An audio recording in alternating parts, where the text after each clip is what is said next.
కళ్యాణ్ జీవితం ఎప్పుడూ ఒక నిశ్శబ్ద సముద్రం లాంటిది. పైన ప్రశాంతంగా కనిపించినా అతని మనస్సు అడుగున ఎన్నో దాచుకోలేని బాధలున్నాయి. చిన్నతనంలోనే ఓ ఊహించని ప్రమాదంలో తల్లిదండ్రులు మరణించడంతో అతని బాల్యమంతా ఓ అనాథాశ్రమంలోనే గడిచింది. ఆశ్రమంలో ఎందరు పిల్లలున్నా కళ్యాణ్ ఎప్పుడూ ఒంటరిగానే ఉండేవాడు. అతనికి లోకమంతా ఒకే ఒక్క వస్తువులో దాగి ఉండేది. అదే వాళ్ల నాన్న, అమ్మ మరియు చిన్ననాటి కళ్యాణున్న ఒక పాత ఫ్యామిలీ ఫోటో. ఆ ఫోటోను అతను ఎవ్వరినీ ముట్టుకోనిచ్చేవాడు కాదు. ప్రాణం కంటే మిన్నగా చూసుకునేవాడు. కష్టపడి చదువుకుని సాఫ్ట్వేర్ ఇంజనీర్గా ఓ మంచి కంపెనీలో ఉద్యోగం సంపాదించాడు. అయినా అతనిలో ఆ ఒంటరితనం, ఆ ఫోటోపై ఉన్న మమకారం ఏమాత్రం తగ్గలేదు. ఒకరోజు ఆఫీస్లో ప్రాజెక్ట్ డెడ్లైన్ వల్ల విపరీతమైన పని ఒత్తిడి. రాత్రి 8 దాటింది.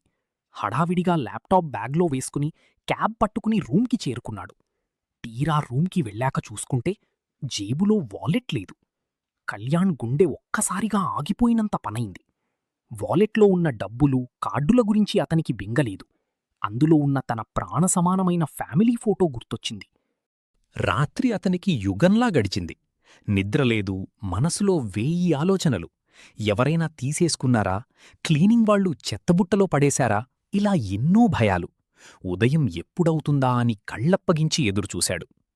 ఉదయం కాగానే హడావిడిగా ఆఫీస్కి పరిగెత్తాడు. తన డెస్క్ దగ్గరికి వెళ్లి వెతికాడు. డ్రాయర్స్ అన్నీ లాగి చూశాడు. వ్యాలెట్ ఎక్కడా లేదు. కళ్యాణ్ కళ్లలో నీళ్లు తిరుగుతున్నాయి. చేతులు వణుకుతున్నాయి. టెన్షన్తో ఊపిరి పీల్చుకోవడం కూడా కష్టంగా అనిపిస్తున్న ఆ క్షణంలో వెనుక నుండి ఒక మృదువైన వాయిస్ వినిపించింది. హలో, ఎక్స్క్యూజ్ మీ, మీరు ఈ వ్యాలెట్ కోసమేనా వెతుకుతున్నారు? కళ్యాణ్ ఒక్కసారిగా వెనక్కి తిరిగాడు. ఎదురుగా తన ఆఫీస్లోనే వేరే టీంలో పనిచేసే స్నేహ నిలబడి ఉంది. ఆమె చేతిలో తన వ్యాలెట్ ఉంది. కళ్యాణ్ ప్రాణం లేచొచ్చినట్లయింది. కంగారుగా, అవును అవును, ఇది నాదే, చాలా చాలా థ్యాంక్స్, ఇందులో నా నా అంటూ మాటలు రాక తడబడ్డాడు. స్నేహ చిరునవ్వుతో, పర్వాలేదు, టెన్షన్ పడకండి. నిన్న రాత్రి మీరు హడావిడిగా వెళుతుంటే కింద పడిపోయింది. నేను పిలిచేలోపే మీరు క్యాబ్ ఎక్కేశారు. అందుకే సేఫ్గా ఉంటుందని నేనే ఉంచుకున్నాను అంటూ వ్యాలెట్ను అందించింది. కళ్యాణ్ వ్యాలెట్ తీసుకుని వెంటనే తెరచి చూసుకున్నాడు. అందులో తన తల్లిదండ్రుల ఫోటో భద్రంగా ఉంది. అది చూడగానే అతని కళ్లలో ఒక్కసారిగా నీళ్లు తిరిగాయి. అది గమనించిన స్నేహ, ఆ ఫోటో మీకు చాలా స్పెషల్ అనుకుంటా, దానికోసమే కదా ఇంత టెన్షన్ పడ్డారు అని సున్నితంగా అడిగింది. కళ్యాణ్ మౌనంగా అవునని తలూపి మరోసారి కృతజ్ఞతలు చెప్పి అక్కడి నుండి వెళ్ళిపోయాడు. ఆ చిన్న సంఘటన వారిద్దరి మధ్య ఒక అందమైన ప్రయాణానికి పునాది వేసింది.